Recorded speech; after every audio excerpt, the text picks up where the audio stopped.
Hey guys, Richard here with eBike Reviews and Adventures, just out for a beautiful stroll. I've got Toby in tow in the Toby trailer. It is just after 10 o'clock in the morning. The temperature is about 83 degrees, so it's beautiful out. Yeah, temperatures dropped to about 72 last night, which is just super nice. The humidity is low. We got a light breeze going. I'm not sure if you hear that on camera or not. You might. Just a beautiful morning. So I thought, why not? Let's grab Toby, let's get out for a little bit and have a discussion. So today I want to discuss e-SUVs.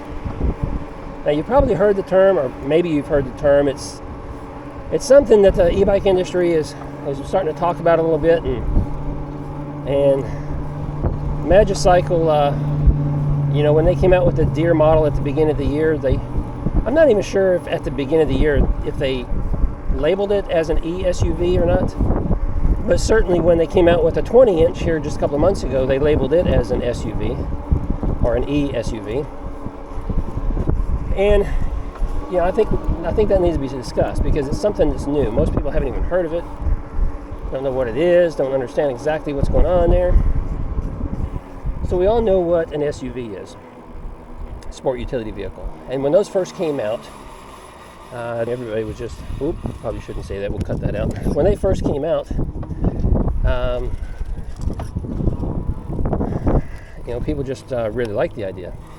So the SUV is built on a sedan frame.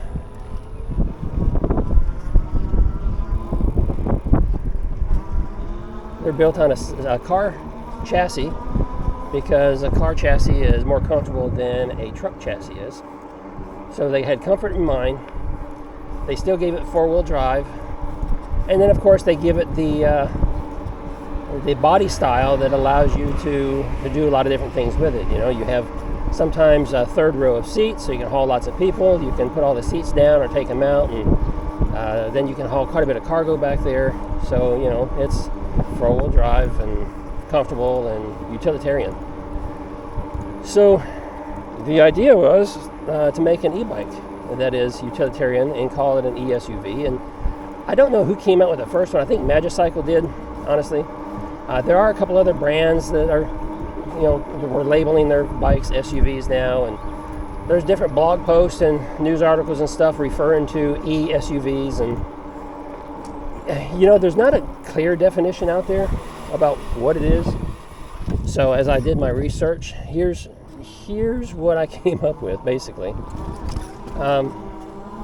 Let's just stop right here next to this water, and hopefully we don't get eaten by anything.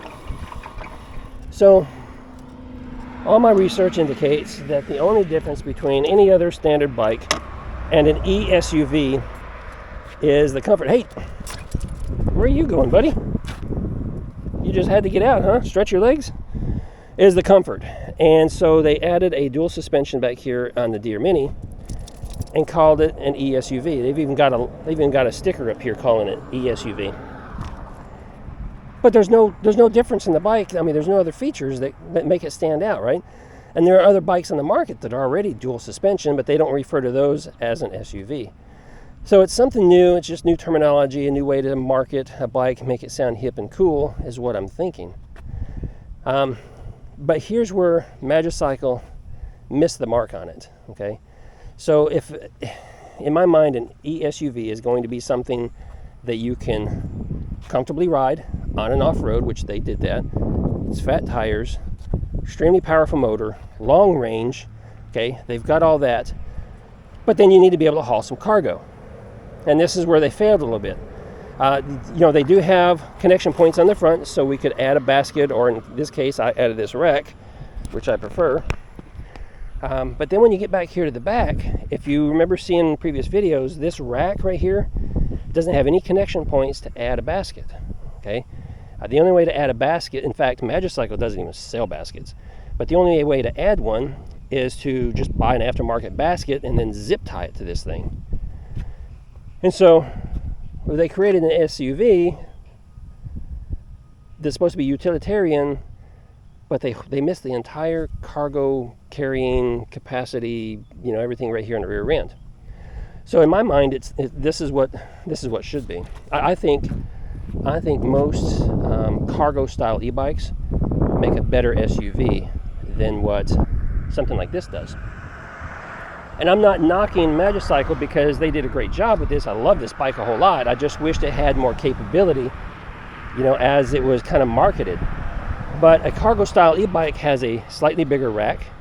A lot of them have connection points where you can add a car seat so you can haul kids. They have a cushion that you can add to it so you can haul larger kids. They got foot pegs so that you can have a place to carefully, you know, have dangling feet without getting them into the spokes, because there's covers there. And then there's the option to add a larger basket. Some cargo style bikes have these hangers that go on the front and the rear that allows you to haul like a surfboard or other, you know, pieces of wood or some other long items on there. To me, a cargo style bike makes a better SUV than this one does right here. So, yeah. Tell me what you think. That's what I think anyway. I think they kind of missed the mark. So, and I love Magicycle, so I really hope they come out with something better in the future that's going to allow them to have a all-in-one, all-purpose bike, right? Because most folks, I mean, I can't afford to own more than one bike. I'm lucky that I have this channel, so I have lots of bikes. But most people can't afford to go out and have multiple bikes. They go out and they buy one bike, and that's it. So it's got to be a multi-purpose bike. And you know, I want to be able to go to the grocery store, maybe to go down to the hardware store, maybe haul a child, certainly haul a Toby trailer. And this bike isn't quite set up to do that yet. So let's get back on and ride. We gotta get Bonehead here back into the trailer, and I mean, he just loves the sun. Anytime he gets a chance to get out in the sun and lay there, that's what he does. Look, he's even facing the sun because he's just soaking it up. That's what he likes to do. All right, buddy, come on.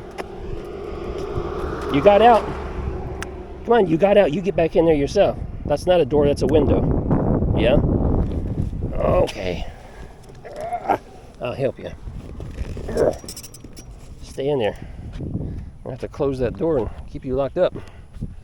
Oh my goodness. All right. So, I don't know. What is an SUV? E-SUV. Yeah, it's a cargo bike. It's my opinion. The problem is most cargo bikes, you know, they don't have, some of them don't even have fat tires, so that would be a downer. They have thin tires. Some of them don't even have front suspension or rear suspension either, so that doesn't quite hit the mark. So there's a huge opportunity here for an e-bike company to, you know, design a true e-SUV bike that is multi-purpose.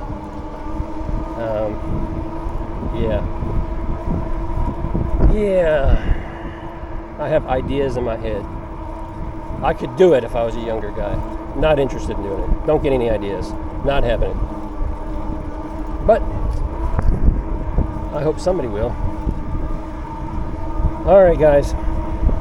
Well, Toby and I are going to continue this ride. We're going to go out and have us a nice little ride, I hope.